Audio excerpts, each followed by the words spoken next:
ملګرو سلامونه، هیله من یم چې ټول به روغ او جوړ اوسئ. د سلسلې پنځمې ویډیو ته ښه راغلاست. دوستانو، په دا ویډیو کې زه تاسو ته ښایم چې الټکوینونه څه شي دي. کله ناکله موږ او تاسې ځینې اصطلاحګانې په کریپټو کرنسۍ کې اورو، خو په مفهوم باندې یې نه پوهېږو. ځینې اصطلاحګانې د ځان لپاره یو تعریف شوی مفهوم لري.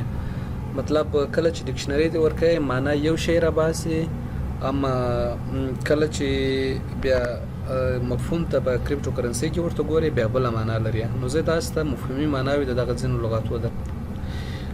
دوستانو، دلته موږ وایو چې الټکوین څه شی دی. دلته موږ په متن کې لرو وایي بیا له بیټکوین څخه نور ټولو کوینونو ته چې ویل کېږي الټکوین ویل کېږي.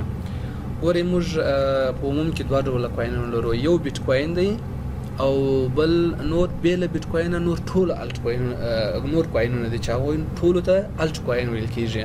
بیټکوین جلا دی، بې له بیټکوینه نور ټولو کوینونو ته الټکوین ویل کېږي. د دې کوینونو تر ټولو مشهوره کوین چې دی هغه ایټریوم دی. دوستانو، موږ پوهېږو چې تر بیټکوین راوروسته د بازار پانګه هم ډېره د ایټریوم سره ده. په 2022 میلادي کال کې څه باندې موږ 11,000 دانې کوینونه درلوده. بې له بیټکوین څخه موږ 11,000 تقریبا 60,000 دانې موږ لرو په دغه 2022 کې. په 2023 کې به فکر کوم 60,000 دانې. په الټکوینونو کې دوستانو موږ آیا پانګه وکړو که ونه کړو؟ پانګه واچو، پانګونه موږ کولی شو، خو زموږ دپاره مهم دا دی چې باید په الټکوینونو کې موږ پوهه لاسته راوړو. یو لږ ډېر تحلیل مو زده، ګرافیک سیسټم ځان باید په پوه کړو چې آیا دا کوین الټکوین مخته ځي، کښته ځي، شاته ځي، پورته ځي، سره کم خپل ارزښت ته لاس ورکوي، نه ورکوي، سره کم حساب دی نه. نو په اصطلاح مو سر خلاص و. الټکوین کله چې په کریپټو کرنسۍ کې واورېدله، بې له بیټکوین څخه نور ټولو کوینونو ته الټکوین ویل کېږي. اسانه دی دا. دوستانو، الټکوینونه ډولونه لري چې څو ډوله لري. دلته د هغوی ډولو څخه یو د سټیبل کوین په نامه باندې دی چې دا تاسو ته غواړم تشریح کړم. سټیبل کوین خپله هم په کریپټو کرنسۍ کې خپله یو اصطلاح ده. دا اصطلاح دلته اوس تشریح شوې ده. وایي دا کوینونه یو مالي ملاتړ لري او هڅه کوي چې همیشه ثابته پاتې شي. د دې ډول کوینونو لومړی ډول چې ډېره راکړه ورکړه اسانه کړې ده هغه چې دی USDT دی.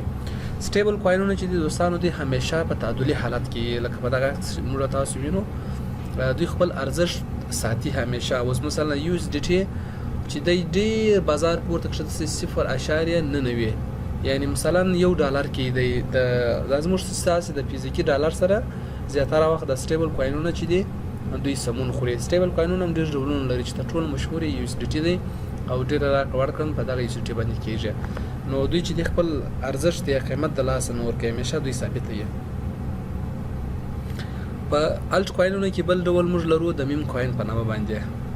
دا ډول کوینونو ته په انټرنیټ کې د ساتیري لپاره نومونه کارول کېږي او بیا محبوبیت پیدا کوي او بازار یې ګرمیږي.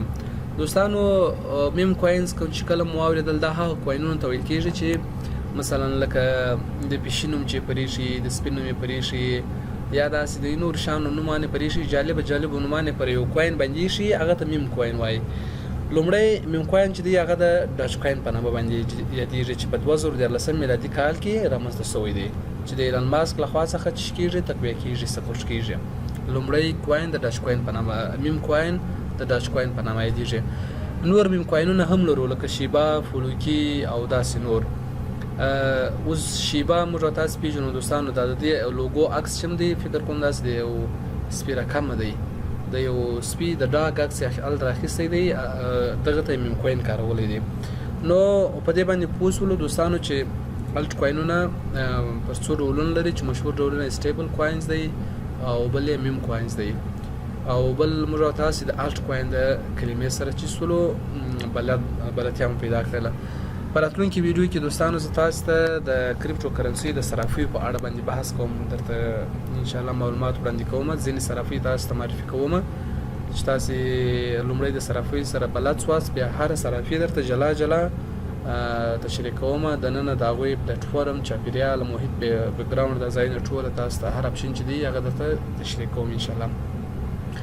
نو تاسو تر دغه ځای پورې د ټولو ویډیوګانې وګورئ، تعقیب یې کړئ.